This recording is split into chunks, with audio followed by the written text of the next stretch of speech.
Hi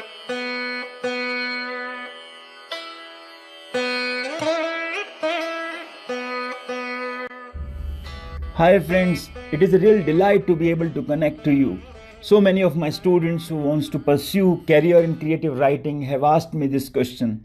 Is it possible to become Shakespeare? So let us discuss this in great detail. I have been asked this question at least a million times, and I tried answering that during my interactions with students at all levels.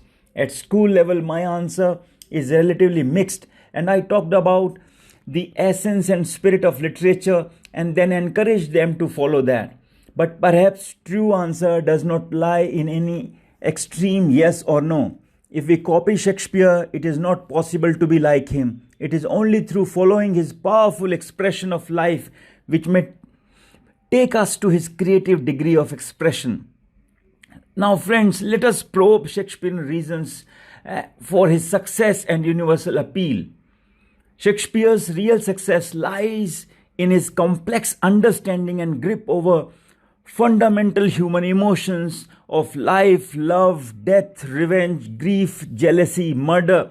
We may also say that he was able to capture all the rasas or juices of life. For example, Shanti, peace, Shringar, beauty, Hasya, joy and laughter, Veeras, heroism, Karuna, tragedy, Rudra, anger, and Adbhut, wonder, all those rases he was able to capture. Therefore, he's able to connect to all of us in a powerful way. Though it is argued that he never received any formal education to write his poetry or plays, but he has shown such huge command over language that he invented hundreds of words we still use today. He is in fact credited with inventing more than 1700 amazing words such as champion, bedroom, dawn, eyeball, fashionable, gossip, moonbeam, Olympian, puking, swagger. The list is almost endless. This becomes even more special when we know that most of us have a vocabulary power of less than that.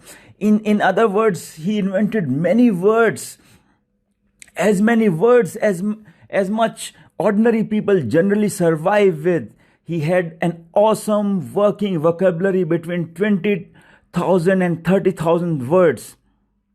To add to this, Shakespeare's immoral appeal rests in his ability to shape complex characters who behave like living, breathing human beings, just like you and me, just like us, and they are also imbued with some distinct behavioral patterns, vices, virtues, strengths, and weaknesses. Friends, let me add that his plots and themes have universal appeal. Every culture has a Macbeth, a Lear, Othello, and Hamlet. Versions of his plays appear in virtually every language, including Hindi, English, Marathi, Ukrainian, Korean, Chinese, Japanese, Javanese, and you just name that. I would also like to add that because he had such powerful understanding over human emotions, he developed such plots and themes which sounded so timeless. The story of ill-fated love of Romeo and Juliet is just as relevant in the modern world, with its racial, ethnic, and class divisions that set family against family, as it was in the Elizabethan England. You know how Vishal Bhardwaj, our Bollywood filmmaker, used the character of Hamlet in his film Heather, which was able to connect so very well with the Indian audience. I would also like to add that Shakespeare had a seemingly encyclopedic understanding of fields from philosophy to law. And again, I would like to mention that he never went to any school for any education. He is still able to strike a connect with us with his interdisciplinary knowledge such as history, psychology, geography, science, mathematics, business, and trade. So many people have talked so highly about Shakespeare, according to John Gessner, Shakespeare is the greatest humanitarian who ever wrote for the theatre. Shakespeare's ability to create infinitely human characters stems from a pervasive love of man which no degree of pessimism in his climactic period can obliterate. If we look at Moore, Shakespeare wrote in a wide variety of styles over that long career. He wrote comedies, tragedies, and histories.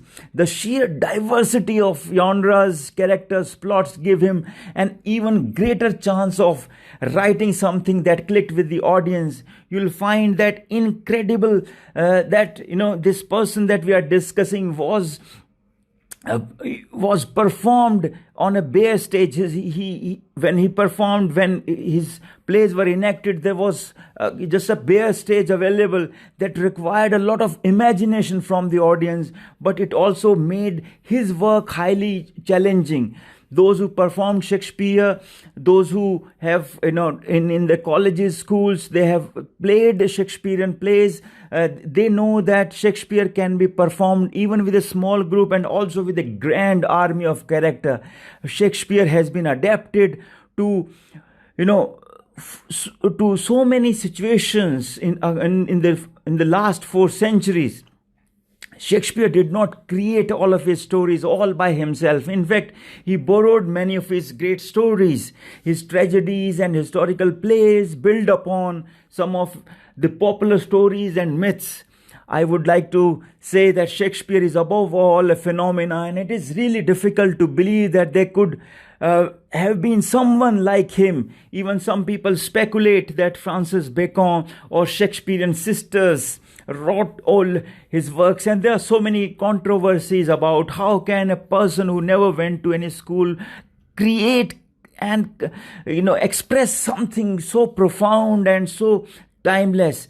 But we can just simply salute him. He is so charming and appealing for his sense of dare and courage to express his observations about humankind in plain truth, unadorned with political blandishment or obsequious flattery. This is perhaps the reason he was not liked by many. If I give you an example, in 1941, Joseph Stalin banned Hamlet. Perhaps he could not digest the idea of a thoughtful, reflective hero who took nothing on faith and who intently scrutinized life around him. Therefore, it is important, it is very urgent that we follow a Shakespearean observation of life. Let me give you an instance of an exchange in one of his plays, Julius Caesar, where 2 of the characters, Cassius and Brutus, are discussing. Cassius says, "Do not presume too much upon my love. I may do that I shall be sorry for." Brutus, "You have done that you should be sorry for. There is no terror, Cassius, in your hearts, in your threats, for I am armed so strong in honesty that they pass by me as the idle wind, which I respect not." Dear friends, India is a land of stories and creativity. Let us use bigger narratives and appeal by using our mind and hearts with the highest degree of observation towards life. I am very sure that you can easily surpass Shakespeare in his grip over human life and imagination. I am so glad that all of you have watched this presentation. Just follow, just hold your pen tightly and express yourself with the maximum power. You cannot be Shakespeare, but you can be better than him. Thank you very much for watching this. Thank you.